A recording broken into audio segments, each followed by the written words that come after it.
We are very proud that we have an opportunity to present results of a survey done by Kairos, a company in China, which has been especially done for the World Bridge Tourism Project, and that looks at the current and future developments, tourism flows from China to the EU.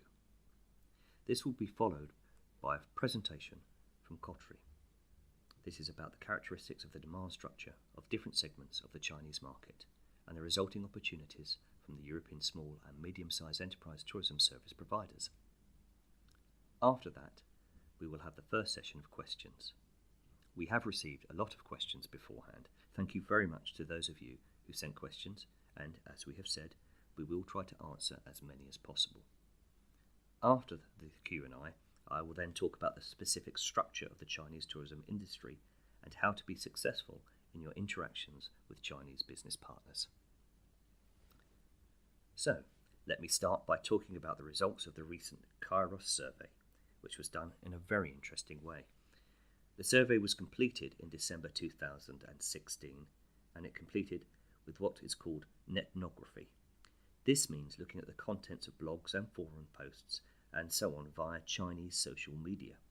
No less than 26,000 reviews about European attractions and activities have been downloaded and analysed. You'll see in the coming minutes some very interesting results they gave us. Using netnography is a way in which you can listen unfiltered to what the customers really think. This has been especially proven in China to be a very powerful research instrument. Kairos additionally mapped the travel routes of both package and independent travellers in Europe. This also gives, as you can see, a particularly clear idea about differences between these two groups. More than 11% of all the outbound trips going further than Hong Kong or Macau in 2015 arrived in Europe, and for 2016 it was about the same amount. We see that this is not just leisure, not just sightseeing, but many Chinese come to Europe for very different reasons. For sports, outdoor activities, health, honeymoon, weddings or cruises. It's a truly growing and diversifying market. There are some countries where Europe is a big topic. They are increasingly attracting Chinese football fans, as football is a big topic in China. Many of the Chinese travellers have ideas and hobbies, and they want to see things related to that, as many have begun moving beyond just sightseeing and shopping. They want to experience local culture, but they are still happy if they feel that they are welcomed and they feel like they are at home. Therefore, when we look at the Chinese image of Europe, basically we see it is still a mix of old and new components. Europe, on the one hand, is still seen as a shopping destination, as a kind of museum of history and culture. It also has an image of being exotic from a Chinese point of view and fairy tale-like. All the old city centres fit into that image, and of course we also have fairy tale routes. This is seen as something magic maybe, as opposed to the modern and not very atmospheric cities you find in China. For that reason, Europe is seen as the ideal place for photographers, and the Chinese, as you probably know, like taking photographs very much. Also in Europe we have no shortage of famous people, and Chinese travellers like to follow the footsteps of famous Europeans, but also of course of famous Chinese who have been travelling before in Europe. We can see that the classical stereotype of Chinese tourists as 45 people sitting in a coach, jumping out, taking a photograph, jumping back in, is disappearing. We see a lot of Chinese people now employing self-drive so they can rent a car and drive by themselves. They go on nature adventures with the help of boats or kayaks or sailing boats.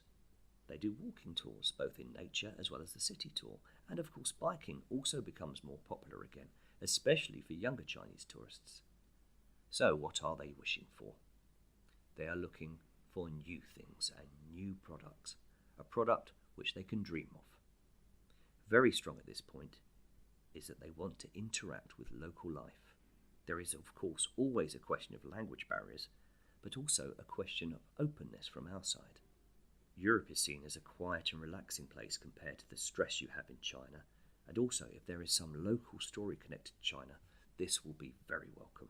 We can see what the package tourists are doing, and that the independent travellers are doing something quite different. So we will always have to differentiate at least between these two kinds of groups. What the Chinese visitors say they would like to see mitigated, where they see some problems, are language and communication problems, which often are in the form that the Chinese, if they speak another language, it is English, but they meet Europeans who often do not speak English very well. For obvious reasons, questions of security and safety have recently become very important. Also, bad food, whereas normally bad food means bad Chinese food, as many Chinese tourists often go to Chinese restaurants. Other problems mentioned include getting around, finding their way, or finding out how to buy the right ticket for public transport. Sometimes the value for money is perceived as not satisfying. We have to see that we are now in a global competition, and the amount of money we ask for our services will be compared to what you can get for your money elsewhere.